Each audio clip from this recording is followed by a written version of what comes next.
What's good, my people? Welcome into Green Dot Daily, Action Network's daily betting show. I am your host, Sean Little, the super sub filling in for Brendan Glasheen.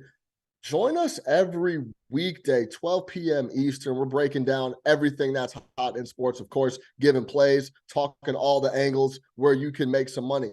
Also, wherever you're watching us now, you're already locked in, but we're always live on the Action app and Action Network's YouTube channel, 12 p.m. Eastern every day of the week, Monday through Friday. You get what I'm saying. Green Dot Daily is presented by BetMGM. Use code ACTION when signing up to get $1,000 first bet insurance. Terms and conditions apply. All right, let's talk about what we got on tap for this happy Friday out there to everybody. Let's talk about what we got. NBA is back post All-Star game. Tim Kalinowski is going to join me to talk NBA hoops, and I give my best bet for the slate. Hutton Jackson is here to talk some lacrosse for us. Yes, you can bet on lacrosse, and we're going to do so, and we're going to try to make you some money. BJ Cunningham, the soccer wizard, comes in to talk EPL this weekend's footy action. But first, welcome in my guy, Nick Giffen, to talk about this week's NASCAR action at Auto Club Speedway in San Bernardino, California. Nick, what's going on, my man? Hey, it's good to be here and good to have the super sub on for filling in for Glasheen. One of the things we say in the racing world, like if a driver gets injured or something and then they have another driver sub for him, we do call them the super sub if they're having a good year. So I know you're going to fill that role. I'm just glad Glasheen isn't injured. So I'm glad that's not why you're filling in. Yeah, hopefully Glasheen is kicking it somewhere, enjoying a day off. But look, Nick, excuse me. Last week, you hit Chris Bell, top Toyota at plus 600 in the Daytona 500 last week. What are you looking at for this race this coming weekend? Yeah, I mean, if it ain't broke, don't fix it. So we're going to stay right with the top Toyota market. But instead of Christopher Bell this time, I'm going to go with Martin Truex Jr. You can get that at plus 350 at BetMGM, which does have the best price out there on him. Martin Truex Jr., really good at these high tire wear tracks. You mentioned Auto Club Speedway. That is a 2-mile high tire wear track. It hasn't been repaved since 1996. So all that wear and tear has made it abrasive and bumpy, grates those tires like a cheese grater. Martin Truex Jr. is really good at these high tire wear tracks. I also like Tyler Reddick for top Toyota, but the reason I'm going to lean with Martin Truex Jr. here pre-qualifying is because there's a very good chance qualifying gets rained out. Yeah, Southern California is supposed to have a massive rainstorm today and tomorrow and through the weekend. So if qualifying gets rained out, Tyler Reddick is going to start in the back of the field, which means there's a very good chance his odds lengthen based off of that, and Martin Truex Jr.'s will stay the same. So instead of picking either Reddick or Truex or both, I'm just going to go with Martin Truex Jr. because if qualifying's rained out, he'll still be starting towards the front third of the field. Truex last year was a top 3 car on high tire wear tracks and definitely was number 2 in driver rating over each driver's last 8 incident-free races at similar high tire wear tracks, especially high-speed, high tire wear tracks. So number 2 overall behind only Kyle Larson, and Kyle Larson's in a Chevy. So that makes Truex the number 1 Toyota in terms of driver rating at these high tire wear high-speed tracks. And there are only 6 Toyota drivers. So if we go through them, obviously we're betting on Martin Truex Jr., but Denny Hamlin, he's really good. Tyler Reddick, I mentioned him, he's really good. But then we get to Christopher Bell, who I hit last week. He's not quite as good at Truex at these tracks yet. He has been pretty decent, but overall, he just hasn't been quite there with Truex. And then Bubba Wallace, I love him, but he has a negative 20% driver quality rating per my metric at Auto Club. So this is not a good track fit for him. And then Ty Gibbs, he hasn't shown anything yet at the Cup level. So there's only 6 Toyotas. We can essentially almost eliminate Ty Gibbs, Bubba Wallace from that. So then there's basically 4 drivers left. So fair odds on each, 1 out of 4 would be plus 300. We're getting Truex at plus 350, and I think he's still better than one of those other guys. So I have plus 30, right around plus 300 as fair value, plus 305, because we do have to give a little bit of percentage there to Bubba Wallace and Ty Gibbs. So plus 350, nice value on Martin Truex Jr. If you're cutting out 2 of the drivers that you think have a real chance to get the W, is there ever a spot where you would bet Truex and Hamlin? Maybe try to pick 2 of the 4 if they're both plus money. Try to cut down the chance there. Yeah, absolutely. I think that's possible, but I'm always just going to choose where the value is. And I think I would choose Truex, and instead of Hamlin, I choose Reddick, because last year Reddick led the most laps in this race. He led 90 of the laps here before he blew a tire. Nothing of his own fault. He blew a tire and wrecked out. And that was last year when he was Richard Childress Racing in a Chevy. Now he's moved over to the 2311 camp, which is an affiliate of Joe Gibbs Racing. And so that should theoretically be at worst a lateral move and maybe even an upgrade. So if he dominated this race last year and now he's potentially upgrading, we may want to bet him as the second Toyota driver as well. So I do think it's possible to take two of the Toyotas here and still turn a profit. For your second play, you're looking at a Chevy. Oh, yeah, we're looking at a Chevy, and I got the number 24 on my hat. Homage to Jeff Gordon, because the driver of the number 24 car now, William Byron, is who I'm taking, plus 750 to finish as the top Chevy. Again, best line available right now at BetMGM. William Byron, I mentioned Tyler Reddick dominated this race last year, but William Byron arguably had the second best car. He was running in second when Reddick blew the tire, and unfortunately, he couldn't avoid Tyler Reddick and got caught up in Reddick's blown tire incident there, which ended his race as well. Obviously, now Reddick is with Toyota, so that eliminates another Chevy competitor. I mean, now Kyle Busch is in that car, so it's not really eliminating a Chevy competitor because we got another great driver in that car. But Byron, of the returning Chevys, would then be the best from last year's race. Byron's also just been amazing at these high-speed, high-tire wear tracks. He has a win in his career at Homestead, his young career, I should say, only been in the series for a few years. He also last year was leading into the final lap at Darlington before Joey Logano gave him the old bump and run from behind there to steal the win away. But Joey Logano, of course, being in a Ford. So William Byron is the second best Chevy in my model, behind only race favorite Kyle Larson, who always crushes these high tire wear tracks. But by taking him as top Chevy, Byron as top Chevy, instead of to win the race or to top 3 or top 5, what that does is it eliminates all the Fords and the Toyotas we have to compete against, because there is real reason to believe Ford and Toyota can make some gains this year compared to last year. So last year, the Toyotas were having overheating issues, which is why they didn't perform very well at Auto Club Speedway. And then in the offseason this year, NASCAR allowed the Fords to make some aerodynamic changes to the bodywork of the nose, and that's helped them gain some aerodynamic advantage. So they should make some gains. Both teams, both camps, I should say, Ford and Toyota camps, should make some gains compared to the Chevys. So that's why I like just staying within the Chevy camp on this Byron bet. Got plus 675 as fair value, so I do like plus 750 quite a bit. Any quick tips for someone trying to break into NASCAR and start to add that to the betting rotation? Yeah, first of all, follow everybody that you can in the NASCAR betting world, not just myself. We got PJ Walsh at Action Network. We got Stevie Young, who is my co-host on the Running Hot podcast. So make sure you're following everybody. And then the other thing I would say is really understand track types. So we mentioned Auto Club Speedway, 2-mile high wear track. Look at other larger high wear tracks and see how those drivers have done, not just in their finishing position, but you got to dive into something we call loop data. NASCAR puts these timing sensors all around the track, and that will record things like green flag speed. We can get a driver rating metric. It's kind of like a quarterback rating metric. Those are the things you want to look at because they're more predictive than finishing position. Nick Giffen, always a pleasure. Make sure you follow Nick on Twitter at RotoDoc. Check out the Running Hot podcast if you like money. Nick, thanks for coming through. Absolutely. Enjoy the race. Speaking of liking money, let's go over to the pitch. BJ Cunningham absolutely destroyed the Europa slate yesterday, going 4-0, plus 4.15 units. Hit Roma on the money line, over 2.5 in Barcelona, Man United, PSV money line versus Sevilla, and Cruz Sporting Lisbon money line, who won 4-0. BJ Cunningham, welcome in. What's going on? How you doing? I'm good. How you doing, Sean? Man, how you feeling after a big day like that, man? You try to be modest, I get it, but you got to celebrate a 4-0 day. Yeah, I mean, it's a long season. And obviously, a competition like the Champions League or the Europa League, there's not that many matches comparatively to like a Premier League or Bundesliga or whatever. So you really have to take advantage of your opportunities that you have. So it was nice to hit a 4-0 day there, but then we have a ton of matches coming up and obviously a ton left in both of those tournaments. Yeah, Europe play is always fun during midweek, but let's talk about the Premier League coming up this weekend. I know you got a few players you're looking at. Yeah, I like Arsenal minus 135 on the road against Leicester. I think the price is a little too short. This is pretty much the exact same price that we saw Arsenal against Aston Villa, and I have Aston Villa rated as a higher team than Leicester.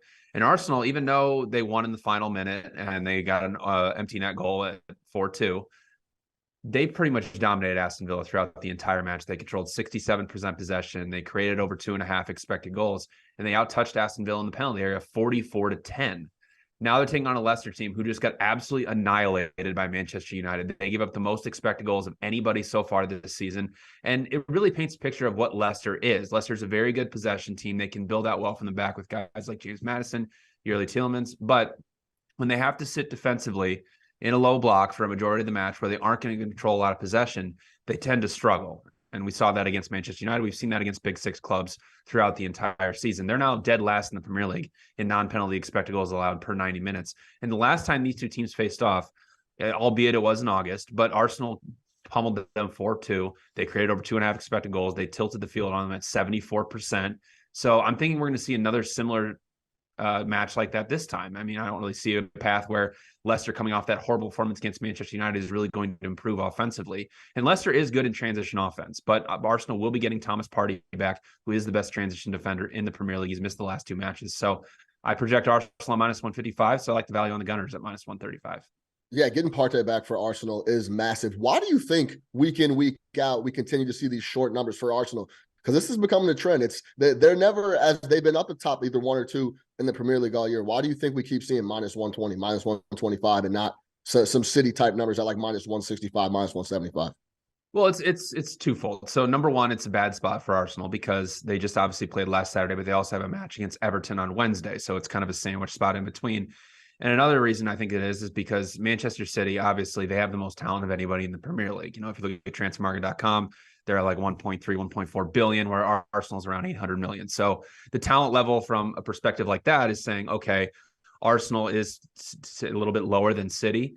Now, the expected goals numbers and a lot of the underlying metrics will still tell you that City is the best team in the Premier League, and it grades out that way. But so I think that's why you're seeing Arsenal, because, like, you know, City in the past has been a plus 1.5 expected goal differential per 90, like they were last season. Arsenal's at 0.9. So like they're very, very good, and that's a very good metric, but it's not as good as what City has performed over the past few years. So I think that's why you see these somewhat type short numbers. But I think, especially for this type of matchup, Leicester has just been so bad that's why I think that Arsenal's creating some value. For the second play, you're looking at a total here. Yeah, this is an interesting one. I like over 2.5 goals in Everton, Aston Villa, which you don't really typically see from a Sean Dyche versus Unai Emery. They're two very defensive managers. They set up in 4-4-2s. But Aston Villa's defense has been terrible. I just mentioned they allowed over 2.5 expected goals to Arsenal. They've allowed 11.2 expected goals in their last 5 matches. So their defense has really fallen off. And I think it highlights a bigger point of what's happening with Aston Villa. So the team that they have currently constructed was set up to play under Steven Gerrard's system, which is very low block transitional type system, which Unai Emery does against bigger sides. But when they play smaller sides or sides they feel like they can actually build out of the back, Unai Emery demands his team to build out of the back. The team is not really set up to do that. So they're committing a ton of high turnovers. 3 of the 4 goals they allowed against Leicester came off of high turnovers. So we're going to have another similar match here where they're going to try to build out of the back against Everton. And just because Sean Dyche in the past with Burnley has been a very 4-4-2 low blocky type manager, he actually, in his few matches here with Everton, has pushed them forward and had them press pretty high. They've forced 23 high turnovers in his 3 matches in charge, and they really disrupted Arsenal's build-up play when they faced them at Everton. So I think that Everton could cause some problems here in transition. Now, the flip side of it is Everton's defense. Yes, Sean Dyche is a very defensive manager. He sets them up very structurally, very well to close off the middle of the pitch, but they're still due for negative aggression defensively. They've conceded 30 goals off of 37 expected. That negative aggression doesn't just go away just because you have a new manager who's very, very defensive. So I think this game is going to set up very, very transitionally. Everton's going to be able to hit Aston Villa on the counter. And once that first goal goes in and either team can't set up very, very defensive, it's going to create a lot of chaos. So I do project right on 2.5 goals for this one. So over 2.5 at plus 125, I think is creating some value. All right, let's get you out of here on this. Is Manchester United all the way back? You saw the passion a lot of the players are showing. They're playing a lot harder for 10. That's what I call them. How do you feel about Man United right now? So on our podcast, Wonder Goal, I have consistently throughout most of the season said that Manchester United is not good when they were going through their bad run, consistently faded them week in and week out.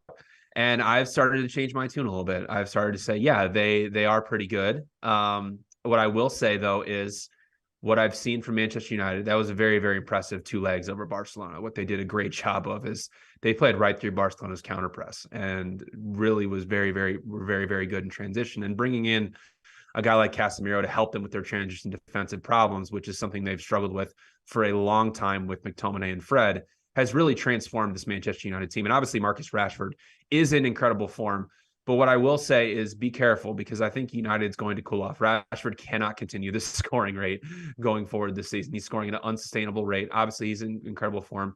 But if they get guys like Sancho back, and Antony playing in better form, the United attack could be great. But we're going to see on Sunday, they're going to play Newcastle in Cup final for the League Cup.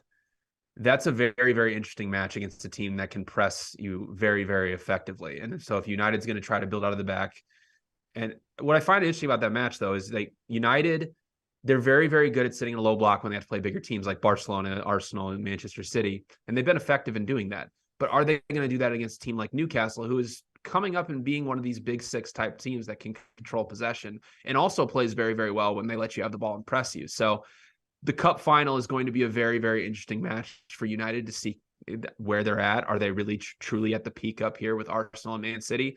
Or are they still around the Tottenhams and Newcastles of the world? It'll be interesting to see, but United's been playing a ton better. So we'll see what happens going forward. I don't think they're going to contend for the title. If anybody out there is thinking that they're going to contend, that's not going to happen. It does feel different over there at Old Trafford right now, for sure. BJ Cunningham, make sure you follow him in the Action Network app. One of the sharpest guys out here. Does a ton of writing all week long. It's very good stuff. BJ, thanks for coming through. Thanks, Sean. All right. Of course, you can. Did you know you can bet on lacrosse? You can bet on lacrosse. PLL Champ Series continues Friday, and there's a couple games on. The Atlas are giving up 3.5 against the Archers. Total is 47.5 there. The Whip Snakes are the underdog against the Chrome. Chrome giving up 3.5. Total sits at 46.5. Here's our lax analyst Hutton Jackson with some plays for you. I'm Hutton Jackson today. I have 2 picks for today's Premier Lacrosse League Championship Series games. First game I'm looking at is a matchup between the currently undefeated teams, the Archers and the Atlas. The Atlas enter as 3.5-point favorites. The Atlas have been red hot in round-robin play, winning by a margin of 13-9 goals in their past 2 games. A lot of their successes come from shooting beyond the 2-point arc, where they're shooting a ridiculous 73.65%. How impactful has the 2-point arc been for Atlas? Their 9-point win against Chrome on Thursday saw the Chrome put the ball in the back of the net more times than Atlas. But Atlas's 11 2-pointers were enough to secure a comfortable lead for the majority of the game. While their ability to shoot from range shouldn't be surprising given their personnel, I don't think the shooting percentage is sustainable, particularly against this Archers team. The Archers have yet to play a complete game, getting off to a slow start in their first game and then allowing the Whipsnakes to chip away at their once 11-point lead in their second game, but they've shown the ability to score from range and can push the ball in transition. If the Atlas try to play run and gun, the Archers can match that. If the Atlas opt for more settled sets, the Archers are perfectly content rolling out their defensive personnel. That's why I like betting Archers plus 3.5, currently at plus 105. I also think betting a smaller unit on Archers on the money line at plus 170 is a good way to set up a hedge via a live bet on Atlas money line if the Archers do get out to a larger lead. For my second pick, I like betting the under 46.5 in Chrome versus Whipsnakes. Both these teams have placed an emphasis on playing physical, and the Chrome in particular have shown the tendency to play at a slower, settled pace. I think the Whipsnakes, who struggle to keep up with the Atlas and Archers in both their games, are perfectly content playing a slower game against this Chrome team. Additionally, while the Chrome have struggled with back Owen McElroy in net, Coach Jock Monty has reiterated his intention to play both goaltenders. I think we could end up seeing starter Sean Scanoni for the majority of the game. On Thursday, Coach Monty opted to put in Scanoni in the second quarter and kept him in for the remainder of the game, despite planning to initially just start him for a half. Scanoni has been one of the best goalies in this format, and I think his presence will keep this total low. It is the worst thing to watch on television, regular season NBA, on the face of the earth. There is not a thing that is harder to watch. They make it so hard to watch. Look, and like everyone's like, oh, you're a hockey nut. You just love hockey. You're biased. I like basketball. I like hoops. I do. I like hoops. I like college hoops. I'm looking for the thing is, I'm a sucker. I give the NBA a chance. I see people talking about it. So all my Twitter feed on a Wednesday night, and I'm like, you know what? Let me throw this on TNT, and I go, what is the obsession? What is the obsession with this? And then, like you said, 51 point third quarter. It's like because the team during the game. Look, everyone's like, they rest the players, they do the scheduled maintenance day, whatever. During the game itself, now they're deciding if they want to try. Always a pleasure to welcome in Tim Kalinowski. Of course, gambling and rambling. You heard the rambling there. Tim, I know you're not a big fan of the NBA, but we had a little conversation. And if you were on the market and had to pick a spot, I heard you got some cities you would like to tap in with. Yeah, I was a little inspired by the Kevin Love situation over the last couple of days, and I was like, what if I, me, sharpshooter, 3-point specialist, couldn't be less interested in playing defense. If I got bought out by my team and they said, Tim, congrats on a great 22-year career. We'll buy you out. You decide where you want to go make a little run. I was like thinking, where would I want to be? And so I thought it'd be fitting today, even though I'm not a fan of the regular season, it's heating up for my time of year for the NBA. If I could just run by you my little list and let me know what you think. I would love to hear it because I have some places in mind that I would like to go play some ball as well. So I'm interested to hear yours. Okay, so I'll go backwards. So I did 4. So number 4, and look at this. Here are my great notes I did here. I wrote it on a coffee cup. So the first thing I wrote was the Suns. Look, if it's later in my career, I would like to go hang out in Arizona, play some golf. Like I said, I'm not playing too many hard minutes here. I'm coming off the bench. I'm playing a few. And then in my spare time, I like the desert. I really do. I like the dry air. And of course, with Durant down there now, it'd be fun to kind of figure out, hey, can I go put a ring on Chris Paul's finger again with my, incredible contributions every night. I'm not mad at that. No, I'm not mad at Phoenix. No, yeah. Did you know I went to ASU? I'm a Sun Devil. Oh, really? So I'm very, very familiar with Scottsdale and the surrounding areas, Paradise Valley. It's a very nice, there's a lot of beautiful things out there. Beautiful people, beautiful scene to party, beautiful everything out there. Yeah, I love that pick. Number 4 might be kind of low. We got to see what the rest of these are. But I seriously love it. And I'm a Northeast guy, and most people vacation in Florida. And right. I'm like, no. Arizona. I've been twice. Scottsdale, the dry heat, it's for me. I love it. So I'm jealous of you. And so I stayed in the West here, and I went with the Mavs just because I got to see. What map are you looking at? Tim, what map are you looking at? Dallas that's a little central. That's central time.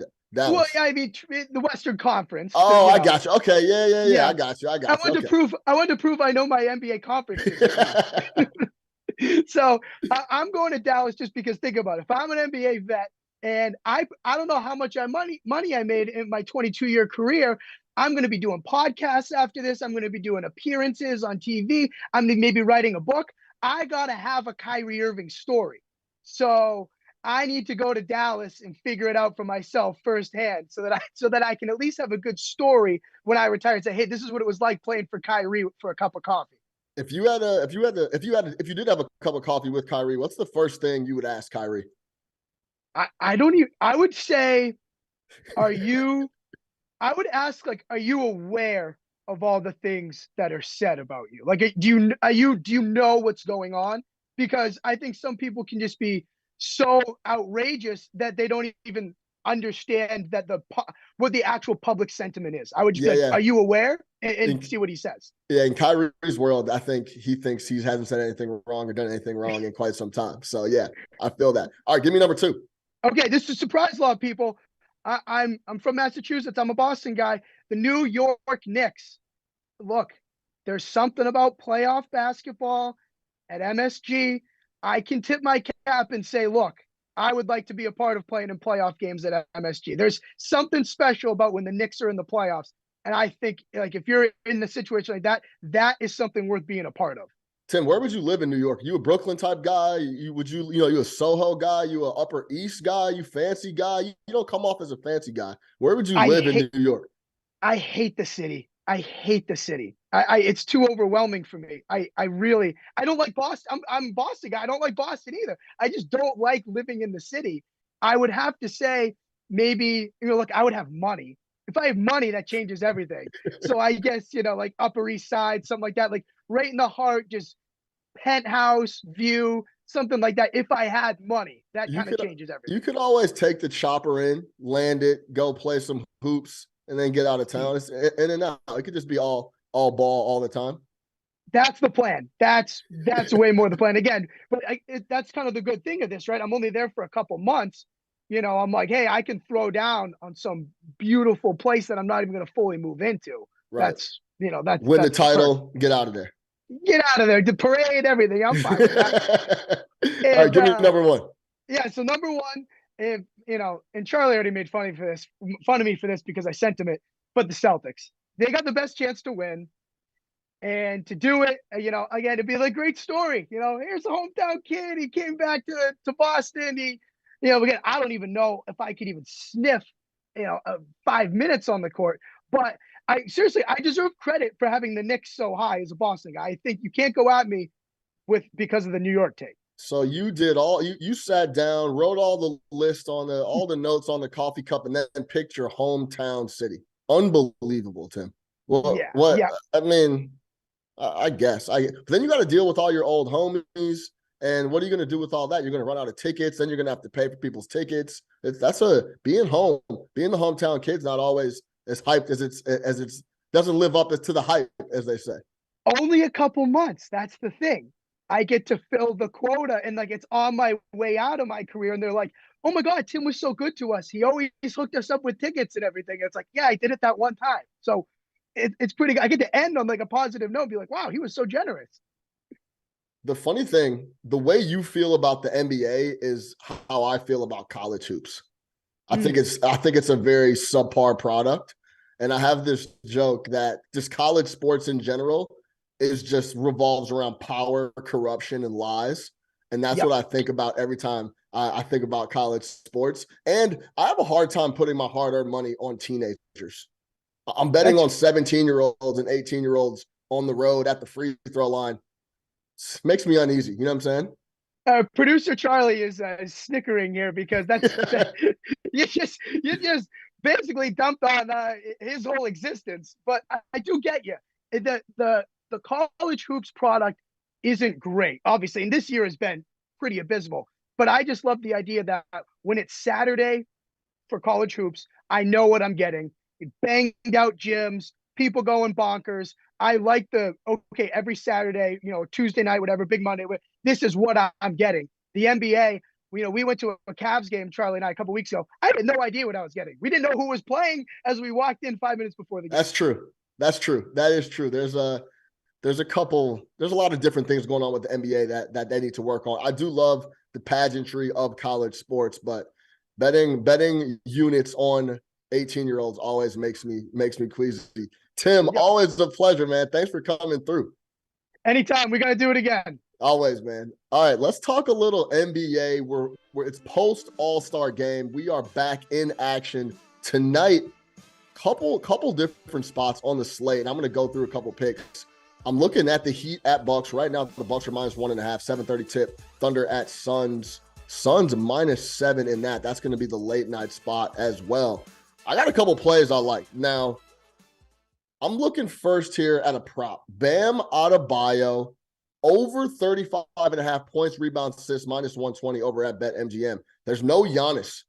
That's the key here.